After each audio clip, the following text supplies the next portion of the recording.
Ever feel like you're sending out these super obvious signals about how you feel, but then it turns out the other person is totally clueless? Oh, yeah. It's like, hello, McFly, anyone home? Well, today we're diving into a fascinating psychological phenomenon that might explain those awkward moments.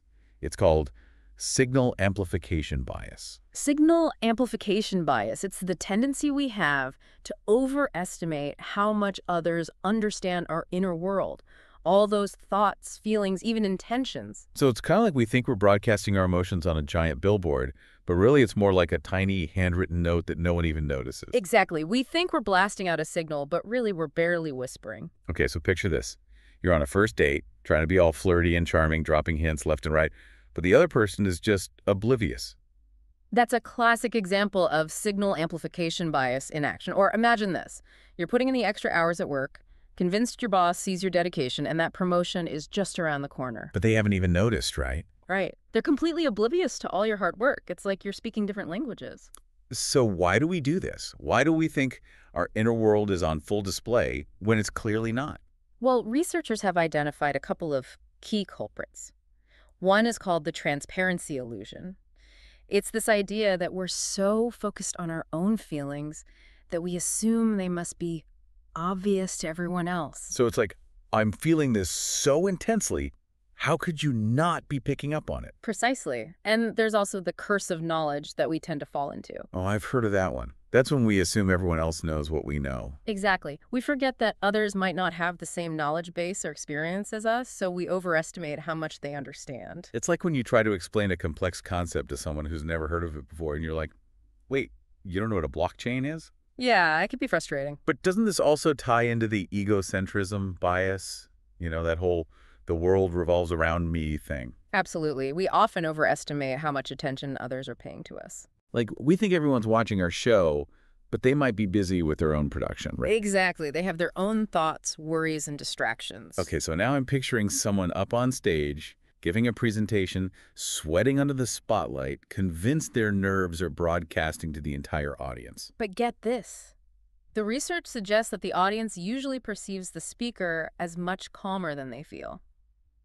There's a disconnect between our internal experience and how others perceive us. That's both comforting and kind of mind-boggling. Right. There's this classic study that really highlights this disconnect, the Barry Manilow T-shirt experiment. Okay, now you've piqued my curiosity. Tell me more about this Barry Manilow experiment. So researchers had people wear these bright yellow T-shirts featuring, well, you guessed it, Barry Manilow. I can only imagine the level of self-consciousness involved. Right. They were then sent into a room full of people and later asked to estimate how many noticed their unique fashion choice. And I'm guessing they way overestimated. Oh, yeah. Big time. They felt like a spotlight was shining on them, making them stand out in a way that wasn't actually happening.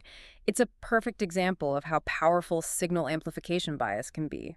So we think we're broadcasting loud and clear, but the message often gets lost in translation. You mentioned another study earlier about speech anxiety. Tell me more about that one. Yeah, that was a study by Savitsky and Gilovich, and it focused on those dreaded presentation scenarios. They had people give speeches and then asked both the speakers and the audience members to rate how nervous the speakers appeared. Yeah. The speakers were utterly convinced their nervousness was as obvious as a neon sign. But the audience members rated the speakers' anxiety levels much lower than the centers themselves did. It's like this weird inverse effect. The more nervous we feel, the calmer we might appear, at least to those who aren't privy to our inner panic. So this means we're all walking around thinking we're way more transparent than we actually are. That's the crux of it. And that can lead to all sorts of miscommunication. Right. Oh, absolutely. Missed connections, missed opportunities. It can affect everything from our relationships to our careers. So what do we do about it? If we can't rely on subtle cues and mind reading isn't a real thing, do we need to walk around with flashing neon signs announcing our every thought and feeling? No need for the flashing signs, thankfully. There are actually some really effective strategies we can use to overcome this bias and communicate more effectively. All right, I'm all ears. Let's hear these strategies. Well, the first strategy might seem obvious, but it's surprising how often we forget to do it. Let's hear it. Be direct. Be direct. Just come right out and say what I'm thinking. Exactly. Instead of dropping hints and hoping the other person will catch your drift, just tell them what's on your mind. So like, if I'm feeling overwhelmed at work and need some help, I should just ask for it directly instead of hoping my boss will notice I'm struggling. Yes. And if you want to go out with someone, don't just like all their social media posts and hope they get the message. Ask them out on a date. Yeah. So ditch the subtle cues and just be upfront about what I want. It sounds simple, but it's amazing how often we avoid direct communication because we're afraid of being too forward or making things awkward. So being direct can actually help us avoid awkwardness. That's counterintuitive. It can, because when we're direct, we're eliminating the potential for misinterpretation. That makes sense. Yeah. Okay, what else? What other strategies can we use to combat this signal amplification bias? Don't be afraid to ask for feedback. Oh, that's a good one. So like after a presentation, I could ask a colleague, hey, how did I do? Was I clear, engaging? Did I make sense? Exactly. It's a simple way to get some external perspective and make sure your message is landing the way you intend. And it can help us avoid those situations where we think we're killing it, but really we're bombing. Precisely. Feedback is like a mirror. It helps us see ourselves more objectively. Okay, feedback is noted. What else? Practice perspective taking. Perspective taking. It's about stepping outside of your own head and trying to see the situation from the other person's point of view. So putting myself in their shoes. Exactly. Imagine you're the other person in the interaction. What are they seeing? What are they hearing?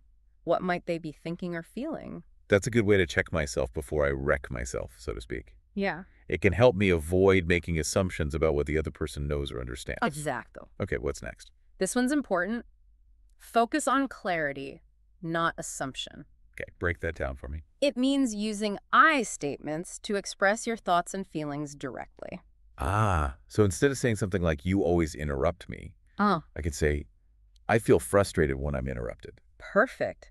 You're owning your experience without blaming or making assumptions about the other person's intentions. So I statements are a good way to be clear and assertive without being aggressive or accusatory. You got it. All right, I'm taking notes. Clarity, check. What else? And finally, remember that nonverbal cues can be tricky. Oh yeah, body language can be so easily misinterpreted. A raised eyebrow can mean a million different things. Exactly. While nonverbal communication is important, it's often ambiguous. So I shouldn't rely solely on a sigh or a furrowed brow Yeah. to communicate my feelings. Right. It's important to pair those nonverbal cues with clear verbal communication to make sure your message is being received as intended. Got it. Don't just rely on a look or a gesture. Use your words. Exactly. Okay, so to recap, be direct, ask for feedback, practice perspective taking, focus on clarity, and don't rely solely on nonverbal cues. Those are some great tips. And the good news is that all of these strategies can be learned and practiced. The more we use them, the more natural they become. It's like we're building our communication muscles. Now, I know what some listeners might be thinking, okay, this is all interesting, but how does it actually play out in real life? What difference does it really make? That's a great question. And it leads us to the most fascinating part of this deep dive, the real-world implications of signal amplification bias.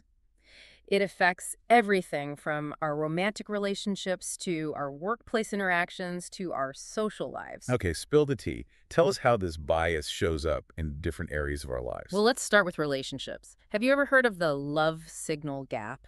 The love signal gap. No, but it sounds juicy. It's basically the phenomenon where people consistently overestimate how obvious their romantic interest is to the other person. Oh, so that's why so many people end up in the friend zone. They're sending out these subtle signals, but the other person is completely oblivious. Exactly. And this is where signal amplification bias can really cause problems. Because people are afraid to just come right out and say how they feel. Right. They think, oh, they must already know how I feel. It's so obvious. But it's not obvious. And as a result, they miss out on potential connections and opportunities. Ouch, that's gotta hurt. So if you're interested in someone, just say something. Don't wait for them to read your mind. Exactly. Now, let's talk about how this bias can affect us at work. Okay, I'm all ears. I have a feeling this is going to be good. One of the biggest issues is what I call the recognition disconnect. It's when employees assume their hard work and dedication are self-evident to their bosses. But often that's not the case. Right. Managers are busy people, and they might not pick up on those subtle cues that employees think are so obvious. So like, staying late every night and coming in on weekends isn't necessarily a guarantee that your boss will recognize your hard work and give you a promotion. Exactly. You need to be proactive and communicate your accomplishments and goals clearly. So don't just work hard. Make sure your work is seen and acknowledged. Exactly. Don't be afraid to have those conversations with your boss about your career aspirations and what you need from them to succeed. So, signal amplification bias can really hold us back in the workplace if we're not careful. It can, and it can also affect our social lives. Oh, how so? Well, we often assume our friends and family know how much we care about them, even if we don't always say it out loud. It's like we think our actions speak louder than words. Exactly. But the problem is that unspoken appreciation can go unnoticed. So we shouldn't assume our loved ones are mind readers. Exactly. Make an effort to express your gratitude and affection verbally. Tell them how much they mean to you. Exactly. A simple, I love you, or I appreciate you, can go a long way. This is so eye-opening. It's amazing how this one bias, signal amplification bias, can touch so many different aspects of our lives. It really is, and it highlights the importance of becoming more mindful communicators. So what can we do to avoid falling prey to this bias? Are there any other tips or strategies we can use to ensure our message is being received loud and clear? One thing we haven't talked about yet is the importance of tailoring your communication style to the specific situation. So like, I wouldn't communicate with my boss the same way I communicate with my best friend. Exactly. If you're talking to someone who knows you really well, you might be able to get away with being a little more subtle. Because they already have a good understanding of your personality and communication style. Right. But if you're dealing with someone you don't know as well, or if the stakes are higher, like in a job interview or when you're asking for a raise, it's best to be more direct. So less reading between the lines and more spelling things out. Exactly. And pay attention to the feedback you're getting. You mean like if someone looks confused or keeps asking me to repeat myself, that's a sign that I need to be clearer. Exactly. Don't be afraid to rephrase things or explain things in a different way. So sometimes being repetitive can actually be helpful. It can, especially when you're communicating something important. It helps to reinforce the message and ensure that everyone's on the same page.